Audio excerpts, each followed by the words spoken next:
Hello ladies and gentlemen, it's Adamo from Rossoneri TV, and I'll be discussing the recent transfer rumors of Saponara possibly on his way to Atalanta. With Atalanta's very own Baselli possibly on his way to Milan, that's a very interesting deal, as Baselli is a solid player, more like Montolivo, but a bit more advanced, a bit more modern, and much younger, which means Milan can sort of manipulate and form into the player that they want him to be.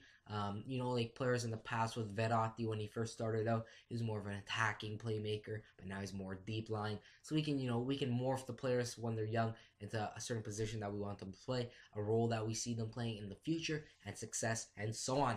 Now, I do think this is a good deal in the sense that we're getting Baselli, a solid player that can still improve. Obviously, he's not starting all the games with Atalanta. The player like Cigarini, kind of similar to him, more advanced, more older, more experienced, starting over him, I believe. Now, on that note, with Saponara going to Atalanta is very risky because Milan changed their whole style of how they play. They changed their formation to a 4-2-3-1 when we had Seedorf just for Saponara to come in. And of course, I guess you can say he doesn't really fit in a 4-3-3, but we didn't even give the guy 2 games straight to play. He didn't really get an actual chance at Milan, if you ask me.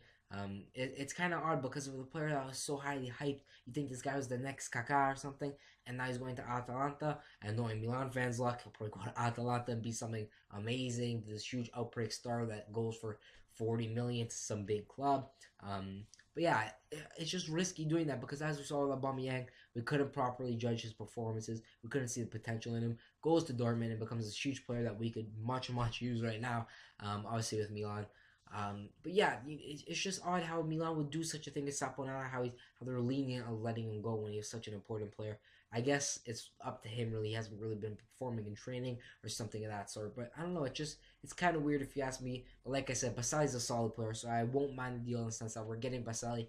Not that he's this big player that we should be overhyping, like somebody like Modric or something, because he is nowhere near that.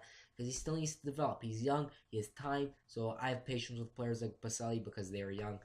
So hopefully something works out and this deal does go through. Tell me down below, would you be happy with this deal going through? Are you willing to sacrifice Saponara, the guy, like I said, that we changed your formation to do, actually to sign? How would you feel about Milan getting rid of that player so quickly just for a player like Baselli, which is promising, like I said? How do you feel about that? Leave it down below. Let me know because I want to know your opinions and thoughts. I don't need another perspective, sorry, to see how you guys feel about the deal for me to really sort of online on how I feel about it. For me, so far, I'm leaning to more positive side because if Saponara hasn't been playing too much, that means maybe he wasn't performing at his best, and we're getting a player like Baselli. So hopefully something can be worked out. This could be a good deal for Milan, could be a bad deal for Milan. Hopefully, it's a good deal for our sake as fans to save us some stress. But yeah, like I said, just leave your thoughts down below because I want to hear them. Like the video if you enjoyed it. Subscribe to Rossoneri TV for weekly, daily, monthly, yearly, blah news. Yeah, we'll supply you guys with all the things you need to know about Milan on a weekly basis, of course. Thank you. It has been Adamo from Rossoneri TV, and as usual, Forza Milan.